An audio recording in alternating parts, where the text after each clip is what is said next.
Hello. Hi. Feng Shui. Feng Shui. Feng Shui. Please explain to us what that is. Well, the literal translation of Feng Shui is land is wind and water.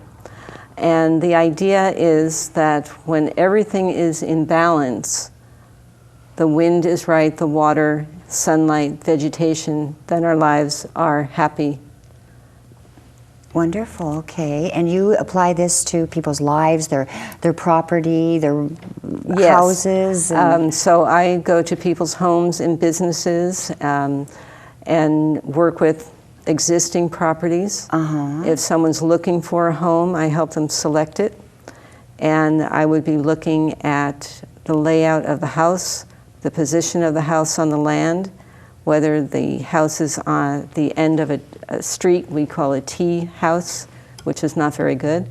Being up on a hillside in what we call an armchair position is really preferred. So that you have protection against your back and you can see out to see who's coming and have control of your environment. Oh, okay. Because I'm just familiar with the room layout, the 9 different sections of the room layout. Yes, the bagua. It's been very effective for me, though. Good. Yes. You're here. Yes. Now, Madhu, can you tell us some success stories that you've had with this? This is so interesting. Yes. Well, I've been practicing for about 15 years, and I work with a lot of realtors.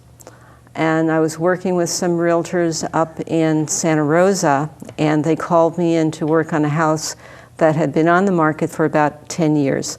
And people may be familiar with that. It's the house that was used in the movie Pollyanna. It's a Strickland mansion, about 18,000 square feet, more than that, but it's pretty big. So different realtors had it listed and it wasn't working, so I went in and did a space clearing. And space clearing is where I go in and read the energy. I use a pendulum and my intuition, and I walk around the house and feel the energy and can see where energy is stuck. I can also determine if there's predecessor energy where a house of disaster, that house picks up the imprint of the energy. Like taps on TV. I haven't seen taps. No. It's about, well, there's actually Ghostbusters? beings, yes. Yes. So, yes. So, in yeah. this particular house, there were 7 beings. Okay. And it included the last McDonald. And how do you know that? How can you tell that? I use the pendulum. Okay. And just your and my your intuition, and I had a sense that there was an animal. So, are you visual too? No, okay. no, I feel it in my body. I'll feel it in the 4th chakra, in the heart, and also in the eyebrow, 3rd eye area. So it took about 7 hours to do the space clearing on this house, and cleared the spirits, including a dog and a gardener, and the last McDonald who lived there, who I understand was really deranged. Okay. And after I did the clearing, the house sold within 3 weeks. Oh, that's wonderful. So it was all over the papers in Santa Rosa, and I bet. Even though they didn't mention Feng Shui, the real estate community all knew that I did that. So that was fun to see that happen. I bet you were in demand with realtors after that. Yes. Yes. Is that something you still do? Oh, absolutely. Okay. There are several realtors that I work with in this community. Okay. Yeah, that I've worked with for several years. And so you're open to continuing that because your contact information is up on the screen right now. Yeah, and I have an office in Aptos in Redwood Village. A beautiful office. Thank you very much. A gorgeous Thank you. office. So people come to see me there, or I go to their homes. And when I see them in my office, I'm working on their personal chi, their personal energy, either through my healing, hands-on healing, or chakra reading or clearing, or using the 5 elements, which is a big part of Feng Shui. And the 5 elements, in case you don't know, are fire, earth, metal, water, and wood. Okay. And everything in the universe is made up of the 5 elements. And if it's out of balance, then people in a body, people will have health issues. So I work with them to bring that into balance. And so are people predominantly 1 or 2 or 3 of those, or does everybody have those elements within them to usually stay balanced? People have all and may be lacking in one be weak in one, and then I look at that through their Chinese astrology chart, and I can see what 5 elements balance they came in with, and then work at strengthening what needs to be strengthened. Or if there's excess of something, how to bring that back into balance. Tell us another story. The stories there are are lots. interesting. Yes. I had a call from a gentleman about 12 years ago who had prostate cancer. And he lived in Carmel Valley at the time and asked me to come do Feng Shui for him. So I went to his house, and his house was a converted barn.